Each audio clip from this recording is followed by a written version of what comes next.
Guza Rigiji. Guza stima. Guza Rigiji. Guza stima.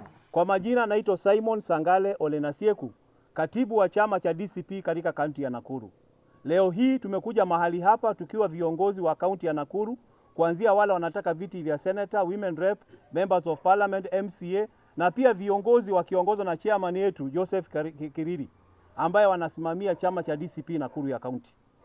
Leo hii hakika tumehuzunishwa sana. Yale mambo yamefanyika katika kanisa kule Othaya ni mambo ya kushangaza sana. Hatujaelewa jinsi ambavyo Kenya imefika kiwango ambacho Kasongo anataka kutukumbusha vile ilifanyika kule 2007-2008 katika kanisa la Kiambaa. Kasongo, umeonekana kwamba wewe ni mnyama, kupitia mnyama yule ni mnyama.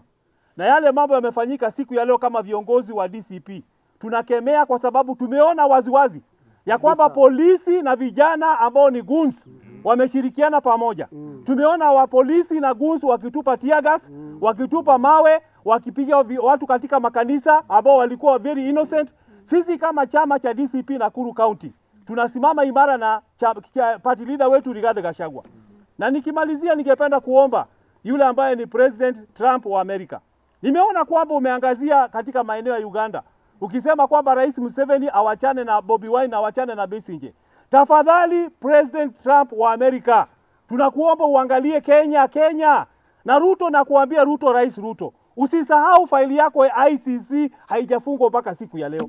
Na tunataka ICC kule Hague muweze kutuma your officers kwa ground ya Kenya, kwa sababu leo hii walikuwa wanataka kuua Rigathi Gachagua pale Othaya. Sisi kama watu wa DCP hatutakubali Rigathi Gachagua auawe. Na ninapomaliza ningependa kusema hivi, sisi ni Nakuru.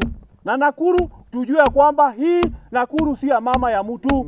Na Rigathi Gachagua, tunakukaribisha Nakuru County mwezi wa pili, na tunasema hivi ya kwamba yeyote yule atakaye jaribu kumtishia maisha Rigathi Gachagua atakapotembea katika kaunti ya Nakuru kwa siku 3, atajua kwamba hii kaunti si ya mama yake. Hii kaunti ni ya watu wa Nakuru ambao we have freedom of expression, we have freedom of movement, we have freedom, kwa sababu chama cha DCP ni chama ambacho kimesajiliwa. Sisi tunamwambia Kasongo, wewe ndio utatutesa vile unatutesa, kama vile umemtesa leo Rigiji kanisani.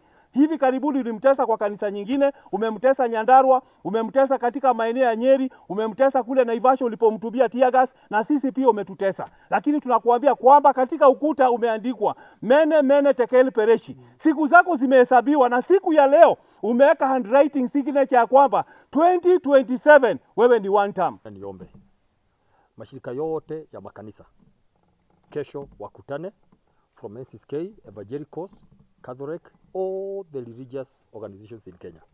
Kesho watokezee, watoe statements kila mtu to condemn the attack on churches. That is something we cannot go that level. Kenya is not a failed state. The last time ya kwamba makanisa ilifungwa ni wakati wa Mau Uprising. Wakati mbeberu alikuwa anakuja kwa kanisa, anapiga watu, anachoma kanisa. That is many years ago. So that's imagine all the church leaders. Kesho tafadhali sasa, hii battle is not about Rigathi Gachagua. It's about the sanctity of the church. Tuliona leo leader akiwa na nguo ambazo zimemwagiliwa mafuta. That is a man of God, a priest, akiruka kwa fence. Now those are the things that bring down nations. Number 2, mimi nataka kuuliza swali. So sasa Mheshimiwa Rais anaona Kidiki hata msaidia kushinda kiti, anatumia Rigiji ndio aweze kwenda kupigana Mount Kenya, that grassroots mobilization, akakuwa DP ndio amungoe baadaye, because ataki kulizwa maswali, abakie yeye tu ndiye mwenyewe atakuwa kwa uwanja mpaka 27, amalize katiba, auwe katiba, anunue bunge, abakie peke yake kwa hii dunia, right? So you use Rigiji to get power, then you crush him, unapata mtu ya yes as your DP, you buy the registration, kila kitu nyamazishe, ubaki wewe mwenyewe dunia hii. Me, I want to say this with all humility. Mr. Rais, sisi ndio tulikuchagua.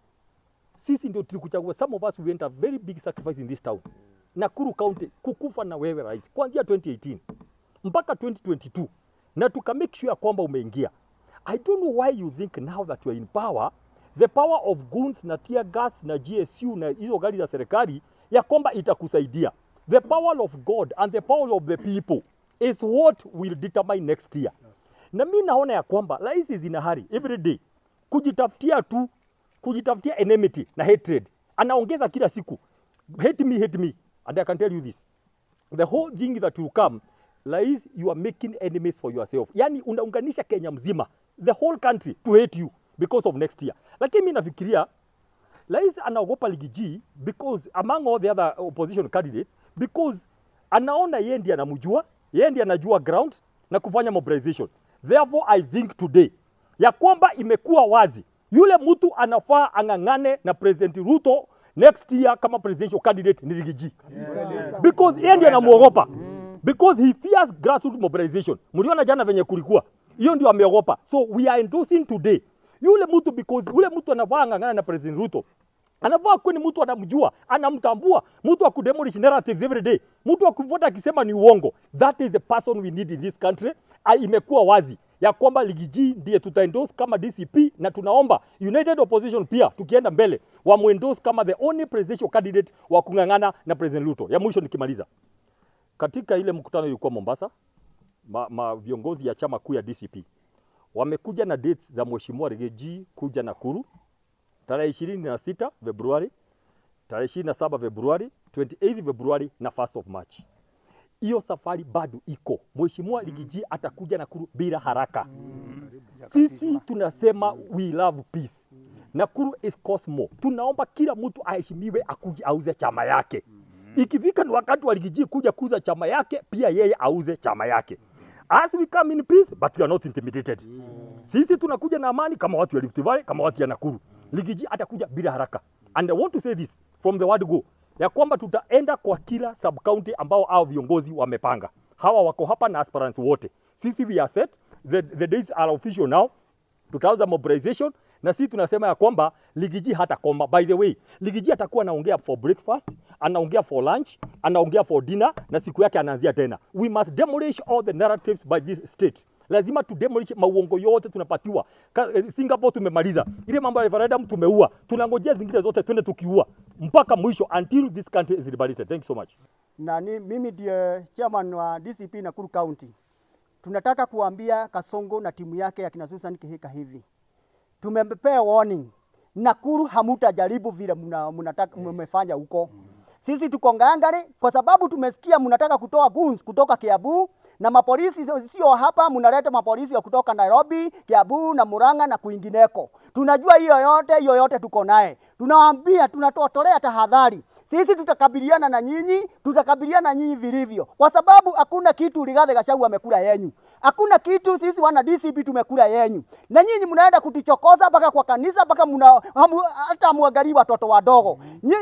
Wewe Ruto ulisema ya kwamba hata serikali yako haitasubua watu, haitapiga watu risasi, haitaua watu. Na sasa tunaona unataka kuua watu mpaka kwa kanisa ndani. Kama vile ulifanya Kiabadi unataka kufanya hapa. Tumekataana na hiyo mambo. Na kama ni baya ni baya. Sasa hata sisi tutaamua.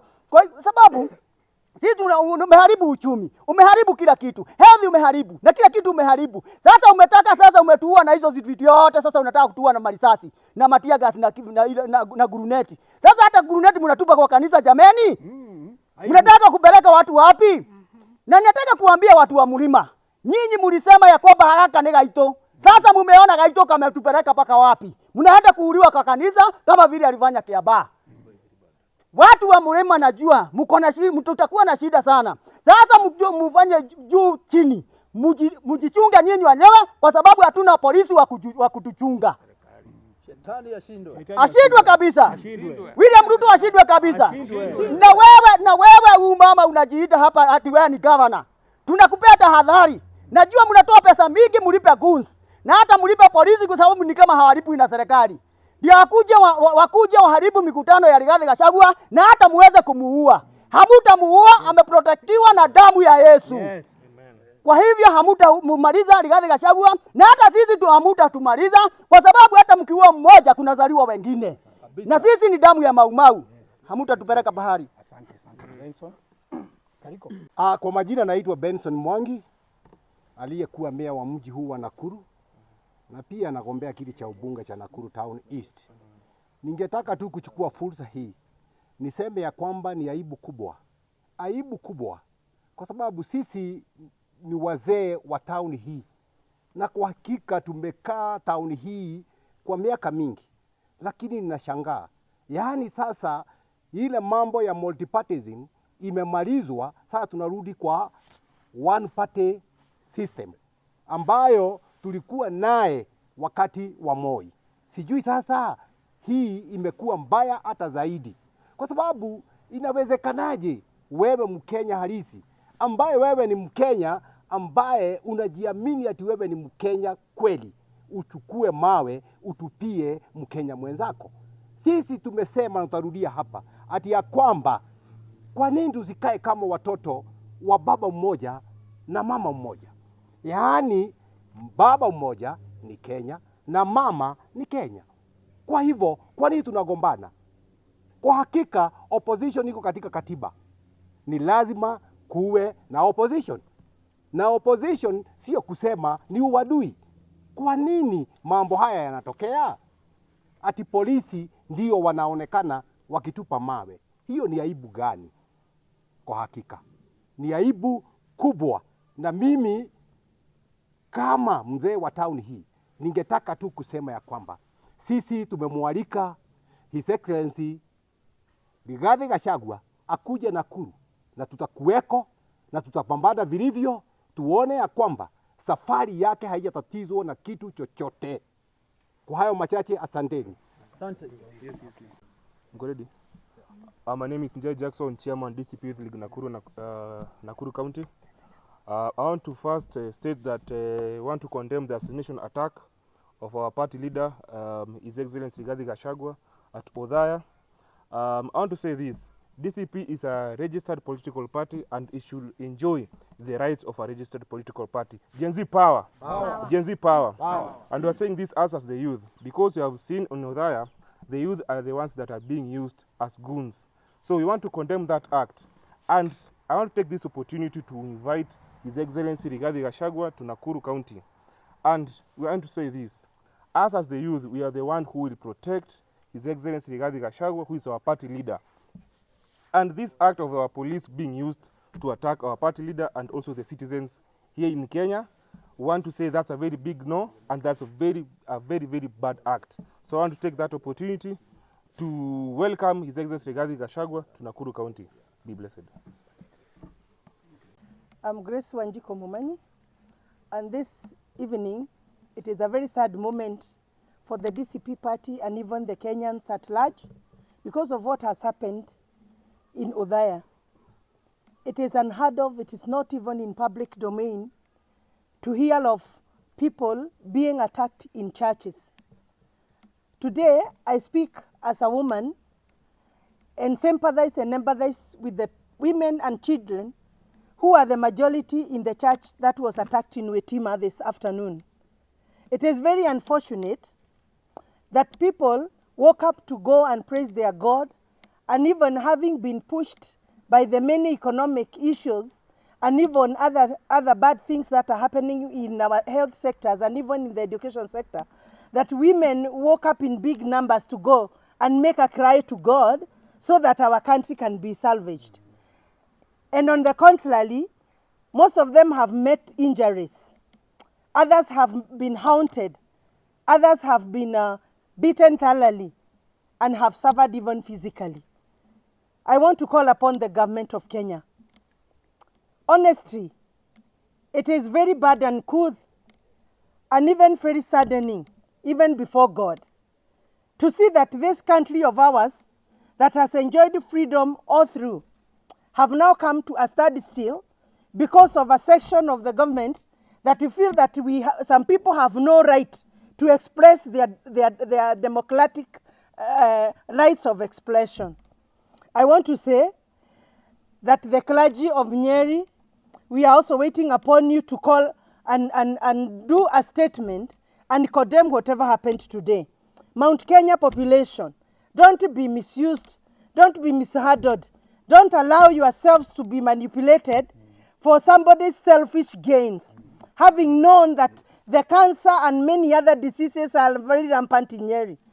It is still in Nyeri that farmers are suffering a lot. They have nowhere to sell their crops and you are crying every day. But politically, a section of the government is landing there to manipulate you and lie to you and push you to corners where they can benefit. Let us condemn this, all of us, with all strongest words that it deserves, and tell the government that we are here to move as the DCP party and deliver this country. May God help Kenya. May God help all of us. Thank you. Gentlemen from the further estate, good afternoon. Good afternoon. Yeah, this is Kaliko Mwangi, aka Bazoo, aka Basenga. I join with my colleagues this evening to condemn with the strongest words possible the activities that has taken part in Othaya at the CK Church. And I want to say in very simple words that 5 years ago we were youth. Today we are elders. Those that 5 years ago the second liberation movement started in this country during the Kanu regime, whereby the ruling government introduced the YK92, and some of these Kenyans who are holding the highest offices were part of that YK92. I want to remind them all those type of Goonism movement that they started did not stop the second liberation movement. And to date, this government that is terrorizing, threatening and intimidating, harassing and killing Kenyans have already made a decision that they are the one who elected this government in 2022. I tend to believe that every employee listens to the employer, and the employer supervises the work of an employee. Now, this government has been unable to discharge the mandate and the responsibility that was bestowed into it by the Kenyans. This government gave a lot of promises which are all lies and cheating Kenyans. This government promised Kenyans that it will improve the living standard, it will improve education, etc., etc., the basis that formed the foundation of fighting the colonial regime. I want to challenge the clergy, those women and men of God, which are guided by the 10 Commandments. And this country is also guided by the Constitution. That this government that has become a thorn in the flesh to the Kenyan, they convinced all Kenyans through the church, through the Bible, to vote for this government. This government has become the greatest enemy to the church. We appeal to the clergy to join the Kenyans, the genuine Kenyans, the patriots, the nationalists, to educate Kenyans, to encourage Kenyans, so that come 2027, this government will be removed from power.